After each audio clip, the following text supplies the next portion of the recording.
Ini bab membuat halqah ataupun duduk dalam bulatan pada hari Jumaat sebelum sembahyang, yakni dalam masjid lah.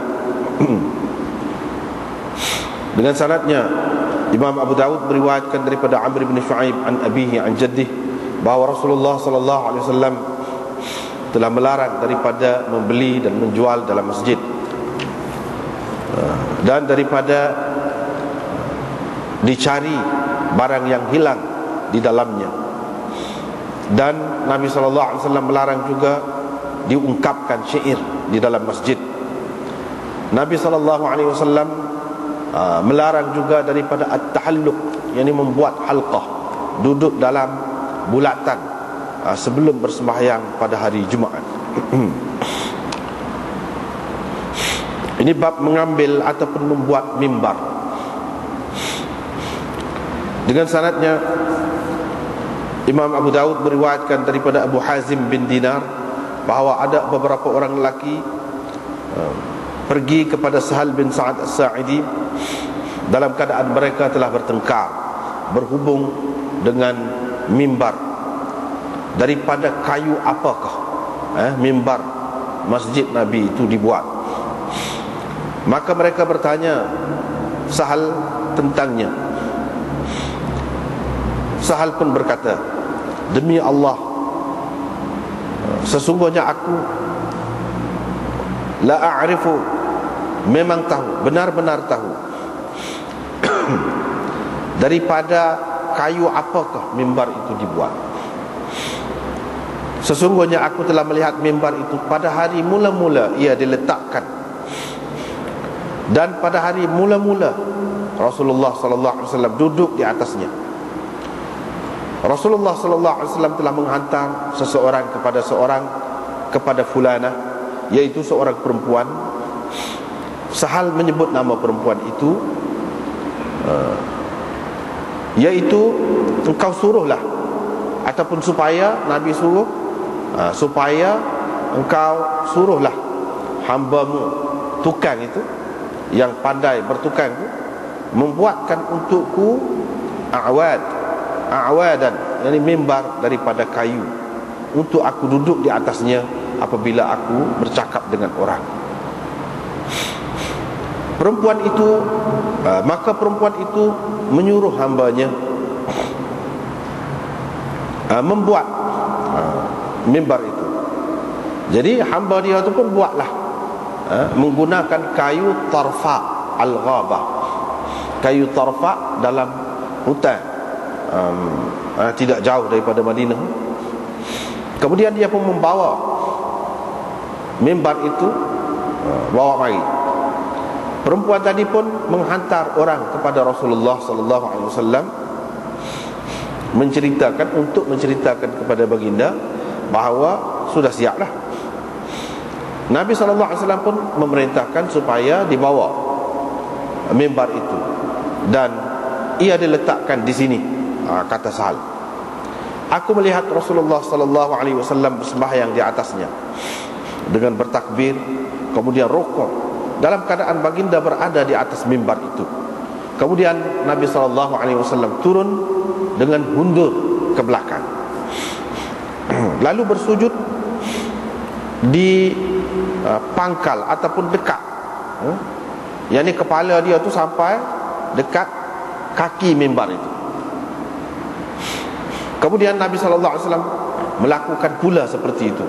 Apabila selesai bersembahyang, Nabi sallallahu alaihi wasallam berpaling menghadap kepada orang, lalu bersabda, wahai orang ramai, wahai sahabat-sahabatku, sebenarnya aku buat begini supaya kamu mengikut aku dan supaya kamu mengetahui sembahyangku. Dengan sanadnya Imam Abu Dawud meriwayatkan daripada Ibnu Umar bahawa Nabi sallallahu alaihi wasallam apabila telah berumur, telah tua, Tamim Ad-Dari berkata kepadanya, mahu tak aku buatkan untukmu satu mimbar, wahai Rasulullah, yang dapat menampung tulang-tulangmu, yakni dirimu. Nabi SAW menjawab, boleh juga.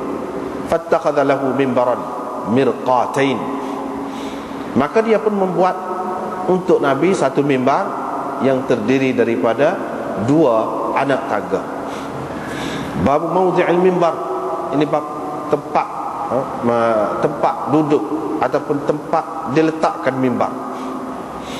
Mimbar tadi diriwayatkan daripada Salamah bin Al-Aqwa' radhiyallahu anhu, beliau berkata, jarak di antara mimbar Rasulullah dengan haid, dengan dinding masjid itu, bahagian ke arah kiblat tu, bahagian menghadap kiblat tu, kaqadri mamarri syah, iaitu kadar boleh lalu kambing ataupun biri-biri. Celah tu sempit je. Bab salati yaumul jumu'ah qabla az-zawal. Ini bab bersembahyang pada hari Jumaat, yang ini bersembahyang Jumaat lah, pada hari Jumaat sebelum tergelincir matahari. Dengan sanadnya Imam Abu Daud meriwayatkan daripada Abi Qatadah daripada Nabi SAW bahawa baginda tidak suka bersembahyang pada waktu tengah hari kecuali pada hari Jumaat. Dan baginda bersabda, sesungguhnya neraka dipanaskan, dinyalakan, yang dipanaskan kecuali pada hari Jumaat. Abu Daud berkata hadis ini mursal. Mujahid lebih tua daripada Abil Khalil, dan Abul Khalil tidak pernah mendengar apa-apa hadis daripada Abi Qatadah. Ini bab tentang waktu Jumaat.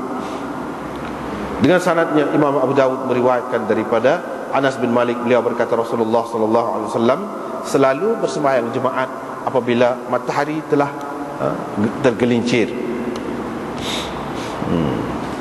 Dengan sanadnya Imam Abu Daud meriwayatkan daripada Salamah bin Al-Aqwa' lagi, beliau berkata, kami selalu bersembahyang bersama Rasulullah SAW Jumaat, kemudian kami selesai mengerjakan sembahyang itu dalam keadaan dinding-dinding rumah tidak lagi mempunyai bayangnya. Diriwayatkan daripada Sahal bin Sa'ad, beliau berkata, kami selalu tidur ataupun berehat pada waktu tengah hari dan makan pagi selepas Jumaat. Selepas Jumaat, yakni pada hari Jumaat. Itulah beberapa bab kita baca malam ni. Masih lagi berkenaan dengan cerita Jumaat ni. Jumaat ataupun sembahyang Jumaat ataupun pada hari Jumaat tu, ataupun apa-apa yang berkait lah dengan sembahyang Jumaat dan hari Jumaat tu. Jadi bab yang kita baca malam ni mula-mulanya iaitu membuat halqah ataupun bulatan, duduk bulak, bulak likung gitu, likung bulak gitu, buat bulatan, bulak gitu duduk, bulak. Itu orang panggil tahalluq, duduk dalam bentuk bulatan. Pada hari Jumaat sebelum bersembahyang. Sebelum sembahyang tu maksudnya sebelum sembahyang Jumaat di sini. Sebab kita duduk bincang tentang Jumaat ni. Dengan sanadnya Imam Abu Daud meriwayatkan daripada Amr bin Shu'aib, daripada ayahnya, daripada datuknya.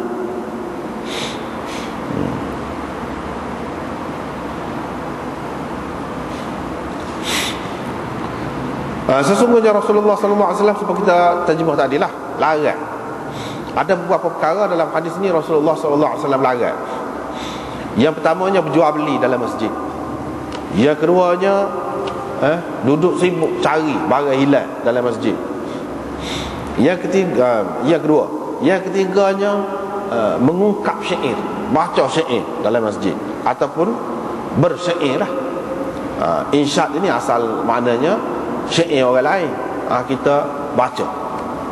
Tapi kalau syair sendiri pun serupa lah juga. Maknanya itu yang ketiga. Dan yang keempatnya dia larang daripada duduk dalam bentuk bulak-bulak gitu, dalam halqah gitu, pada hari Jumaat sebelum bersembahyang. sebelum sembahyang pada hari Jumaat. Di sini ada beberapa perkara.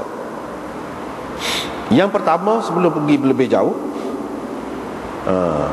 kita selalu berjumpa lah dalam kitab-kitab sunan ini riwayat an Amr bin Shu'aib an abihi an jaddi. Jumpa sama dalam Tirmizi, dalam apa-apa ada hal ini. Tapi dalam Bukhari, dalam Muslim tak ada lah. Tak ada. Dalam hak ni ada. Kitab-kitab sunan ini banyaklah kita jumpa. Setengah ulama kalau hak ni ada, hak ni tak cara dah hak lain tu. Sanad hak lain tu tak usah tengok, tak apa. Bagi dia. Kalau sebut an Amr bin Shu'aib an abihi an jaddi datah. Datah. Dekat datah tu dekat dengan Rasulullah tu. Dhaif lah. Ada yang kata lebih. Dhaif lah.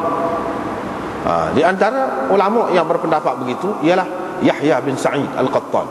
Dia kata semua riwayat an Amr bin Shu'aib an abihi an jaddi dhaif berlaku. Sebab apa? Sebab dia kata ni Ammar bin Shu'aib daripada ayahnya, daripada datuknya. Ammar meriwayatkan daripada ayah dia. Ayah dia tu dia Shu'aib lah. Kemudian ayah dia tu kan meriwayatkan daripada datuk dia, ataupun dia tu meriwayatkan daripada datuk dia. Tu persoalannya situ. Dia tu maksudnya Ammar tu lah. Kalau dia meriwayatkan daripada datuk dia, bermakna datuk dia tu namanya Muhammad. Ayah kepada Muhammad itu namanya Abdullah bin Amr bin Al-As, sahabat Nabi sallallahu alaihi wasallam. Tapi kalau kita kata datuk dia tu, yakni ayah dia tu ambil daripada datuk dia. Kalau datuk ayah dia ni, ayah kepada Ammar namanya Shu'aib, ayah dia namanya Muhammad, datuk dia nya Abdullah tu lah. Yang ni Shu'aib tu ambil daripada datuk dia, iaitu Abdullah, sahabat tu. Kalau kita kata Ammar tu ambil daripada datuk dia, maka datuk dia, kalau kita kata hak orang Arab ni dia datuk juga, datuk hak alik atas lagi. Datuk yang kedua kita kata, itu pun datuk juga dia panggil. Maksudnya sahabat Nabi tu Abdullah bin Amr bin Al-As tu. Kalau kita katakan gitu, yang ni Ammar tu ambil daripada datuk dia, tak boleh, dia tak ada. Jadi dhaif dengan sendirinya. Tapi kalau kita kata Shu'aib tu ambil daripada datuk dia, tu dah. Dah. Bagi ulama yang terima, an Amr bin Shu'aib an abihi an jaddih, dia kata sekurang-kurangnya paling tidak hadis riwayat hak lagu ni, hak atas dia lagu ni, kalau alik bawah dia pun molek lah. Kalau alik di bawah dia tu molek, maka hak ni sekurang-kurangnya hasan.